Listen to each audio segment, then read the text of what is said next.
राजा राम पतित पावन सीताराम सीताराम सीताराम भज प्यारे मन सीताराम सीताराम सीताराम भज प्यारे मन सीताराम रघुपति राघव राजा राम पतित पावन सीताराम रघुपति राघव राजा राम पतित पावन सीताराम सीताराम सीताराम भज प्यारे मन सीताराम सीताराम सीताराम भज प्यारे मन सीताराम बोलिए सियापति रामचंद्र भगवान की जय राघवेंद्र सरकार की जय जय जय श्री राधे जय जय श्री राधे। सभी भक्तों को नवरात्रि के आगमन की माँ दुर्गा के 9 रूपों की हार्दिक शुभकामनाएं। एक एक शब्द पर ध्यान दीजिएगा। आज तक आप लोगों ने दुर्गा जी के बारे में, देवी जी के बारे में, इनके 9 रूपों के बारे में बहुत कुछ सुना होगा और आप सभी अपने अपने घर में देवी जी का स्थापना भी करते हैं, रोज पूजा भी करते हैं। ध्यान से सुनिएगा। भगवान विष्णु की, जिन्हें जगदीश्वर कहा गया, जगत के ईश्वर भगवान विष्णु की योग निद्रा रूपा, भगवान विष्णु की योग निद्रा रूपा जो भगवती महामाया है, उन्हीं से ये जगत मोहित हो रहा है। ये जो माया है भगवान की योगिनी योगी निद्रा रूपा माया, उसी में ये जीव फंसा हुआ है। वे भगवती महामाया देवी ज्ञानियों के भी चित्त को बलपूर्वक खींचकर मोह में डाल देती है।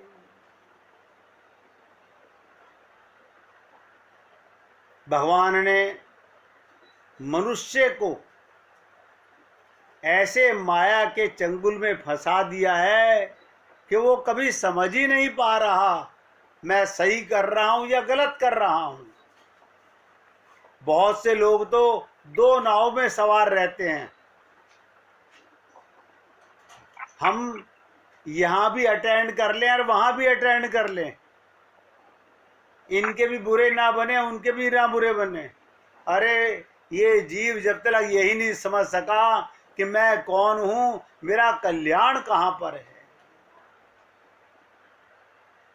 ये धोखा हम ना तो भगवान को दे सकते हैं ना गुरु को दे सकते हैं, ये हम स्वयं को दे रहे हैं।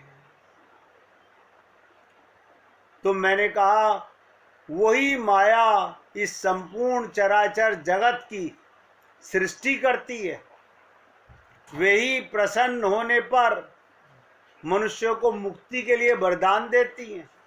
देखिएगा माया के कितने कार्य हैं। संसार की रचना भी वही करती है, और प्रसन्न होने पर, ये प्रसन्न कब होती है देवी? जब हमें आत्मज्ञान होता है, जब हम माया के चंगुल से निकलना चाहते हैं, फिर मनुष्यों को मुक्ति के लिए वरदान भी देती है। दोनों कार्य करती है योग माया। वे ही पराविद्या, संसार बंधन और मोक्ष के हेतु भूता सनातनी देवी संपूर्ण ईश्वरों की अधीश्वरी कहलाती है। कल्प के अंत में जब एक कल्प का समापन होता है, तब संपूर्ण जगत एकांत वन में निमग्न हो रहा था, और सबके प्रभु भगवान विष्णु शेष शैया पर योग निद्रा का आश्रय लेकर सो रहे थे। महाविष्णु योग निद्रा में सोए हुए थे। ध्यान से सुनिएगा। उस समय महाविष्णु के कानों के मैल से दो भयंकर असुर उत्पन्न हुए, जिनका नाम मधु और कैटव के नाम से विख्यात थे। वे दोनों ब्रह्मा जी का वध करने को तैयार हो गए। भगवान विष्णु के नाभि कमल में विराजमान प्रजापति ब्रह्मा जी ने जब उन दोनों भयानक असुरों को अपने पास आया और भगवान को सोया हुआ देखा, तब एकाग्रचित होकर उन्होंने भगवान विष्णु को जगाने के लिए उनके नेत्रों में, ध्यान दीजिएगा, भगवान के नेत्रों में निवास करने वाली योग निद्रा का स्वस्ति वाचन किया, उन्हें जगाने का प्रयत्न किया, योग माया को,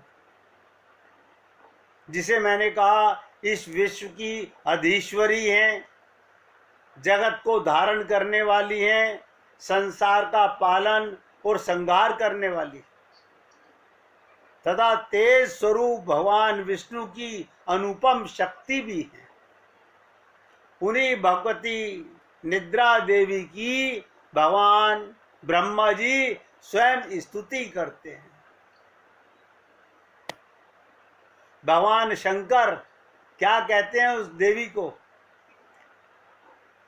देवी तम भक्त सुलभे सर्व कार्य विधायिनी कलौ ही कार्य सिद्धे अर्थमुपांच बुहिम यत्न। भगवान शंकर ने कहा, हे देवी, तुम भक्तों के लिए सुलभ हो। भक्तों के लिए, ध्यान से सुनिएगा, ये कर्मों में फंसे हुए मायाबद्ध जीव के लिए सुलभ नहीं हो। ये तो खाली नौटंकी कर रहे हैं, ये अपने आप को धोखा दे रहे हैं। भगवान शंकर के शब्द सुनिएगा, हे देवी, तुम भक्तों के लिए सुलभ हो और समस्त कर्मों का विधान करने वाली हो।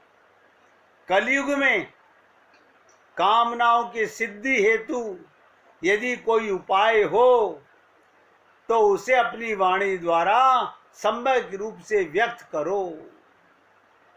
तो देवी जी ने क्या कहा? भगवान शंकर की स्तुति करने पर देवी ने कहा, हे देव, महादेव, आपका मेरे ऊपर बहुत स्नेह है।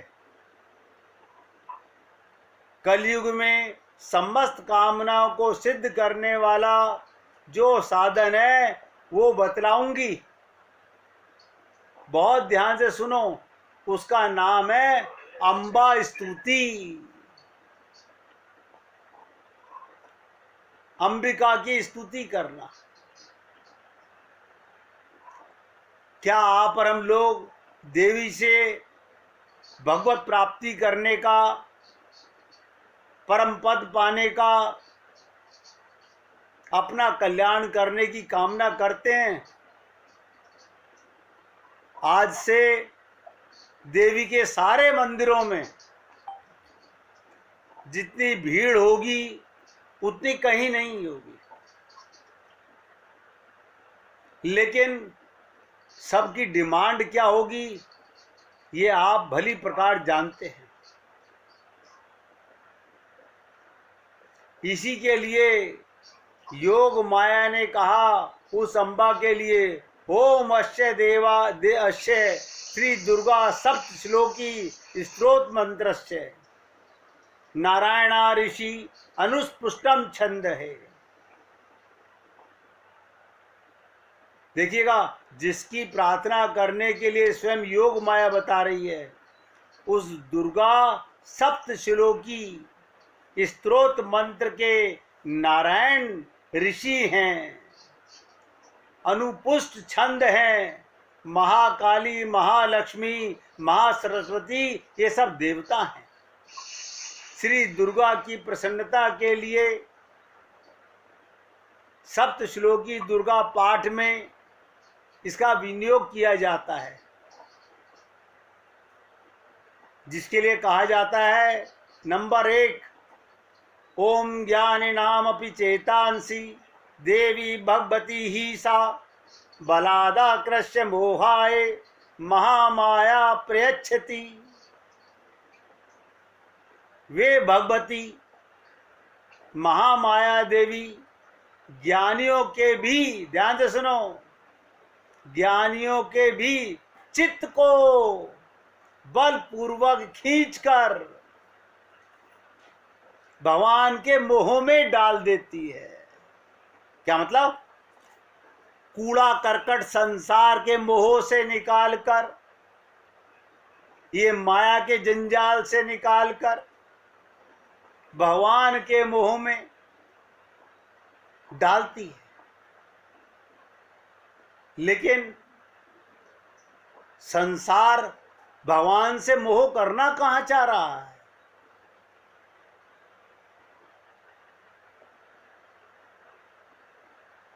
कहते हैं मां दुर्गे आप स्मरण करने पर सब प्राणियों का भय हर लेती हैं। ये भय कैसे हरण होता है? ध्यान दीजिएगा। दुख कब समाप्त होता है? जब आपके तीनों रोग मिट जाते हैं, तीनों रोगों का अतिरेक खत्म हो जाता है। काम, क्रोध, लोभ। आप अपने को आत्मा मानने लगते हो। जो जीव अपने को शरीर मानेगा, उसका कोई गुरु, कोई देवी देवता, कोई भगवान कल्याण नहीं कर सकता।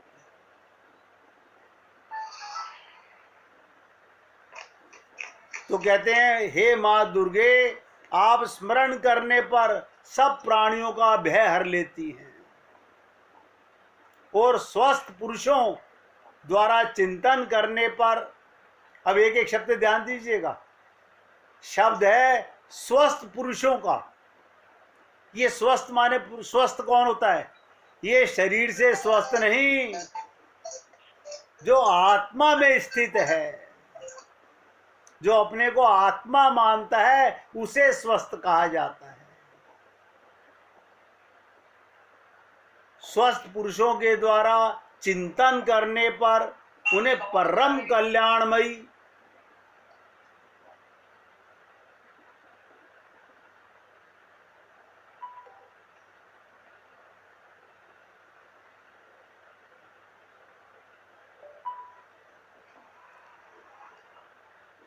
अब देखिएगा आवाज आ रही होगी। क्या कहते हैं?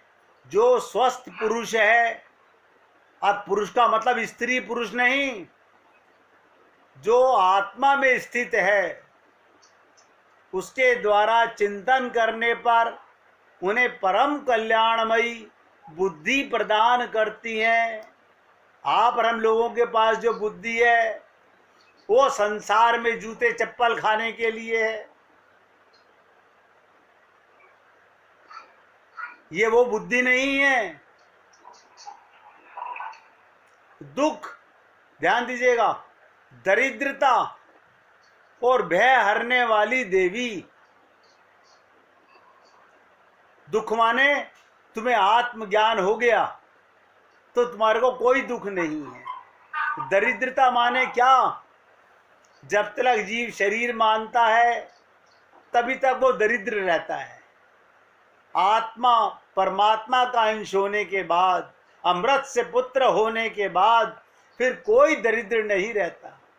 और भय हरने वाली देवी, अभी आप लोगों को हमको क्या रहता है, बस कुछ दिन के मेहमान हैं फिर हम मर जाएंगे, यानी मृत्यु का भय है।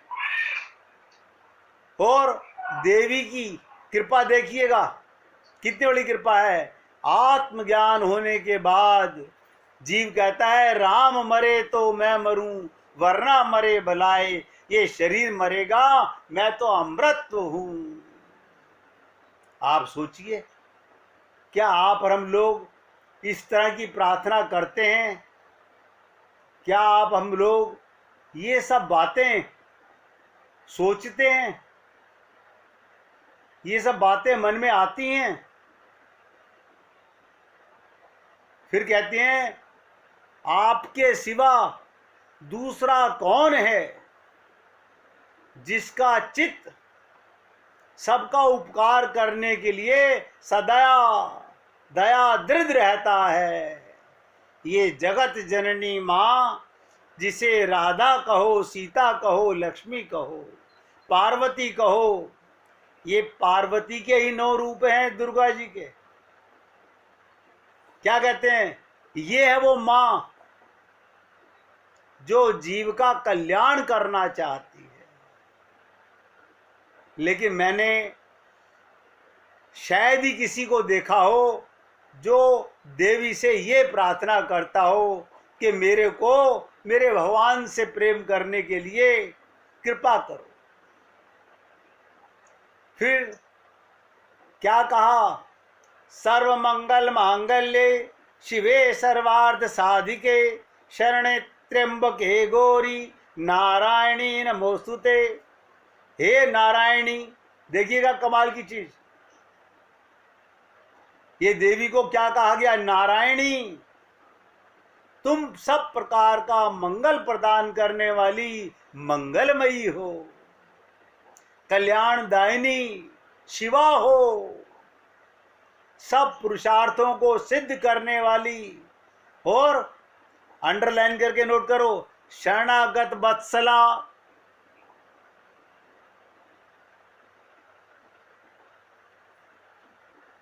जो आपकी शरण में आ जाए। हम लोग अभी तो अपने मन की शरण में हैं, अभी तो संसार के रिश्तों की शरण में हैं, अपनी प्राकृतिक बुद्धि की शरण में है।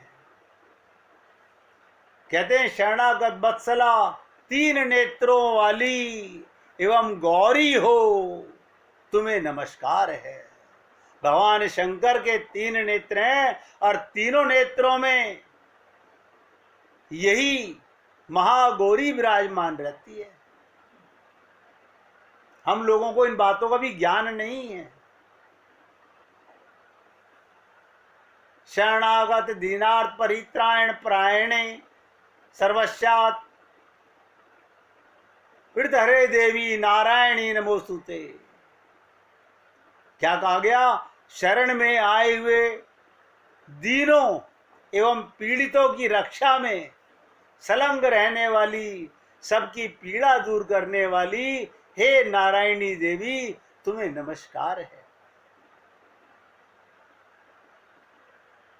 सर्वस्वरूपे सर्वेशे सर्वशक्ति समन्विते भय भयस्त्रादि 9 देवी दुर्गे देवी नमोस्तुते। हे सर्व स्वरूपा सर्वेश्वरी तथा सब प्रकार की शक्तियों से संपन्न दिव्य रूपा दुर्गा देवी, सब भयों से हमारी रक्षा करो, तुम्हें नमस्कार है। और सबसे बड़ी बात क्या कही, हे देवी तुम प्रसन्न होने पर सब रोगों को नष्ट कर देती हो और कुपित होने पर मनोवांछित सभी कामनाओं का नाश कर देती हो। जो लोग तुम्हारी शरण में जा चुके हैं उन पर विपत्ति तो आती ही नहीं। तुम्हारे शरण में गए मनुष्य दूसरे को शरण देने वाले हो जाते हैं।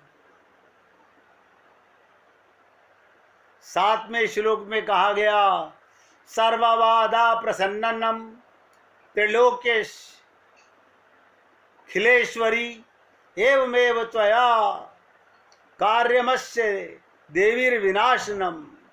हे सर्वेश्वरी तुम इसी प्रकार तीनों लोगों की समस्त बाधाओं को शांत करो और हमारे शत्रुओं का नाश करो। आज भैया नव दुर्गा का श्री गणेश हुआ है।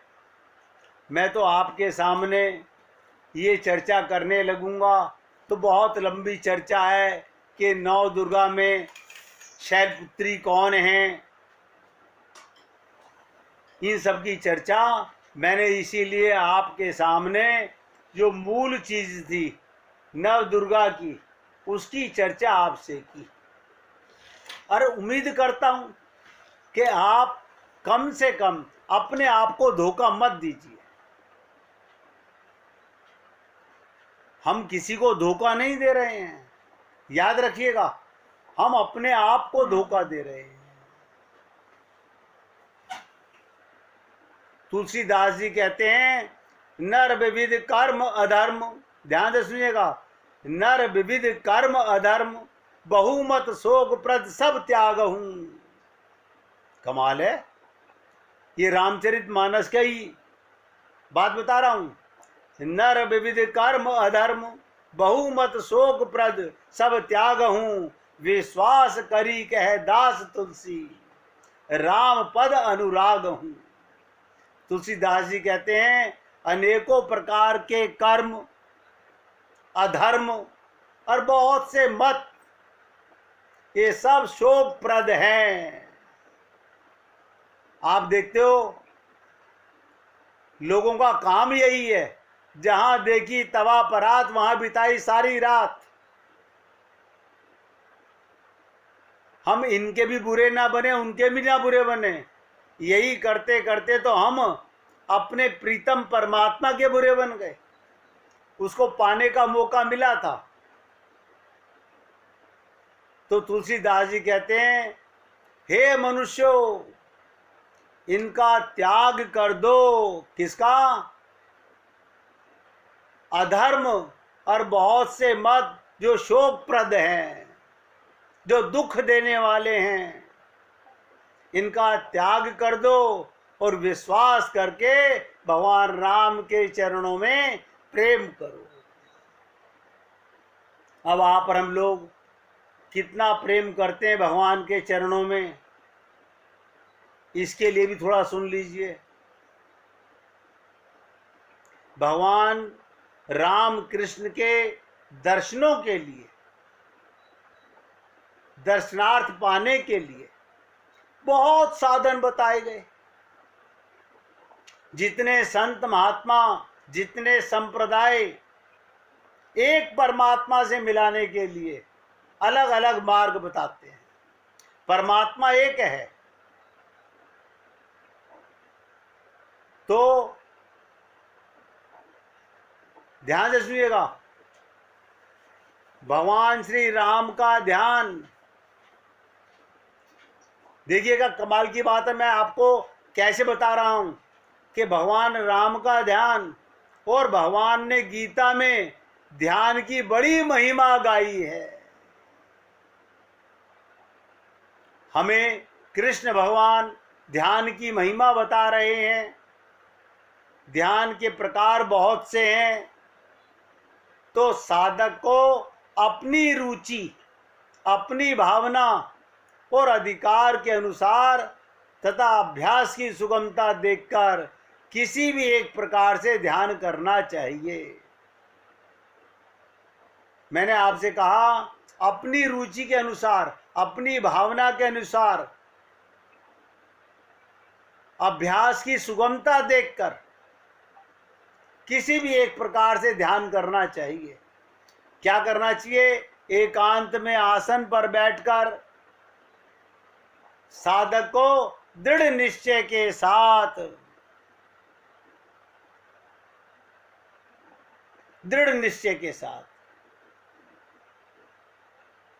क्या करना चाहिए कि मिथिलापुरी में महाराज जनक के दरबार में भगवान श्री राम अपने छोटे भाई लक्ष्मण जी के साथ पधारते हैं।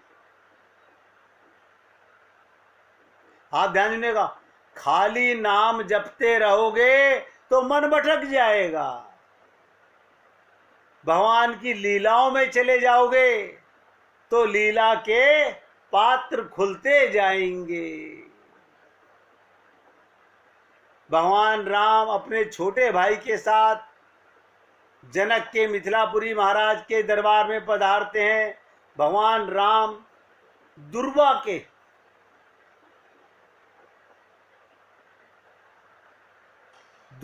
के अग्रभाग के समान हरित आभा युक्त सुंदर श्याम वर्ण और लक्ष्मण जी स्वर्णाभ गौर वर्ण हैं। वो श्याम वर्ण के हैं और वो गौर वर्ण के हैं। अब जब आपने भगवान का ध्यान किया तो आपके सामने भगवान के दो रूप हो गए, एक श्याम वर्ण में और एक गौर वर्ण में। दोनों इतने सुंदर हैं कि जगत की सारी शोभा और सारा सौंदर्य इनके सौंदर्य समुद्र के सामने एक जल कण में भी नहीं है। किशोर अवस्था है दोनों की। भगवान का जब भी ध्यान करो किशोर अवस्था का करो, क्योंकि भगवान इससे आगे की अवस्था में कभी नहीं जाते, सदा किशोर अवस्था में रहते हैं। धनुष बाण और तर्कस धारण किए हुए हैं, कमर में दिव्य सुंदर पीतांबर है, गले में मोतियों की मणियों की और सुंदर सुगंधित तुलसी मिश्रित पुष्पों की मालाएं हैं। विशाल और बल के भंडार सुंदर भुजाएं हैं भगवान की, और रत्न जड़ित कड़े और बाजूबंद से सुशोभित हैं। मैं कौन से भगवान का दर्शन करा रहा हूं? जो जनकपुर में विराजमान हैं। ऊंचे और पुष्ट कंधे हैं, अति सुंदर चिबुक है, नुकीली नासिका है, कानों में झूमते हुए मकराकृति स्वर्ण कुंडल हैं, सुंदर अरुणामी युक्त कपोल हैं, लाल लाल अधर हैं भगवान के। उनके सुंदर मुख शरद पूर्णिमा के चंद्रमा को भी नीचा दिखाने वाले हैं। कमल के समान बहुत ही प्यारे उनके भगवान के विशाल नेत्र हैं। उनकी सुंदर चितवन कामदेव के भी मन को हरने वाली। उनकी मधुर मुस्कान चंद्रमा की किरणों का तिरस्कार करती है। तिरछी भुएं हैं भगवान की, चौड़े और उन्नत ललाट पर उधर पुंड्र तिलक सुशोभित है, कंधे पर यज्ञोपवीत शोभा पा रहा है।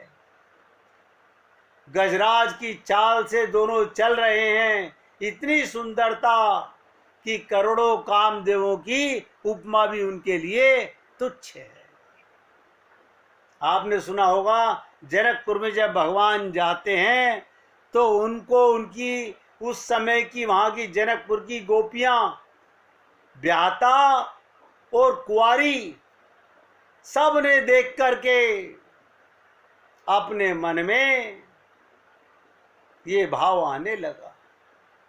अपूर्व सुंदर, ऐसी सुंदर तो हमने कभी जीवन में देखी नहीं। ये राजा जनक के स्वयंवर में जा रहे हैं, आपस में गोपियां चर्चा कर रही हैं कि सीता से इनका विवाह जरूर होना चाहिए। एक गोपी ने कहा, तुम्हें क्या मिलेगा? बोली, मिलेगा ना, जब जब सीता को लेने ये आएंगे इनके रूप का रसपान मिलेगा। महामनोहर चित्रकूट पर्वत पर वट वृक्ष के नीचे, देखिएगा ये एक ध्यान मैंने आपको बताया, अब दूसरा ध्यान देखिएगा।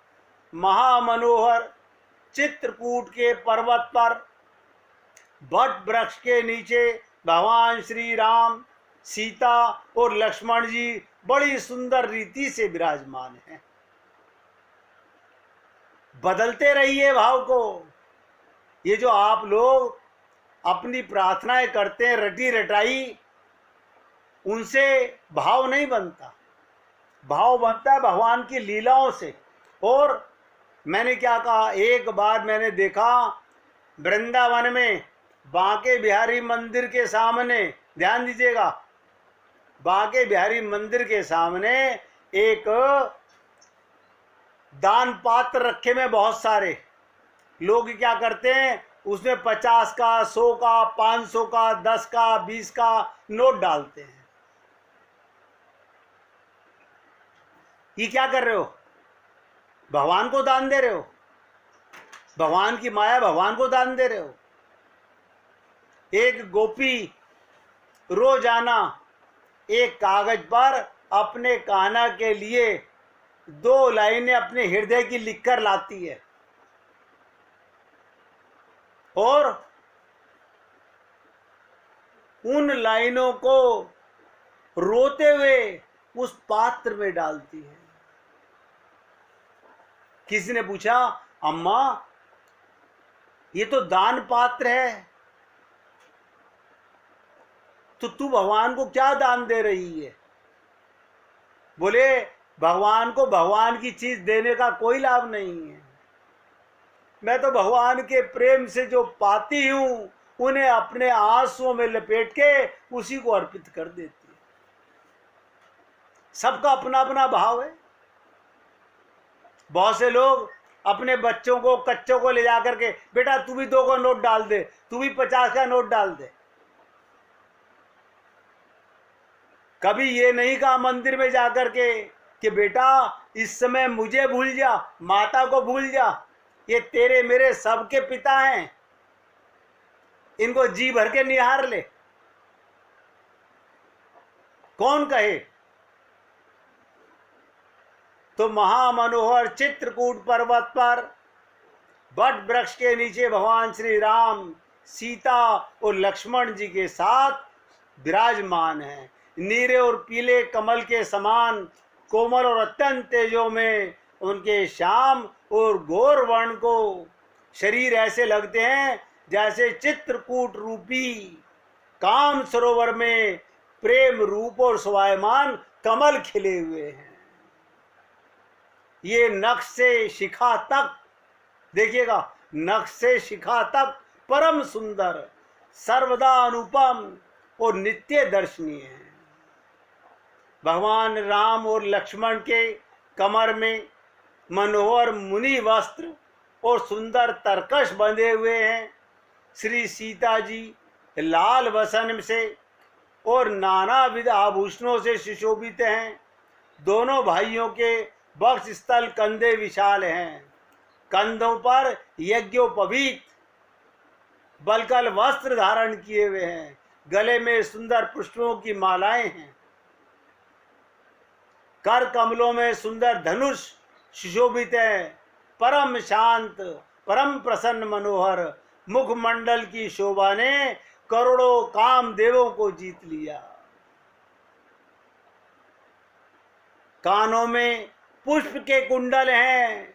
ये जनकपुर में सोने के कुंडल नहीं, हीरे जड़ित कुंडल नहीं, यहाँ पर पुष्प के कुंडल हैं। सुंदर अरुण कपोल हैं। विशाल कमल जैसे कमली और मधुर आनंद की ज्योति धारा बहाने वाले अरुण नेत्र हैं। ऐसे भगवान का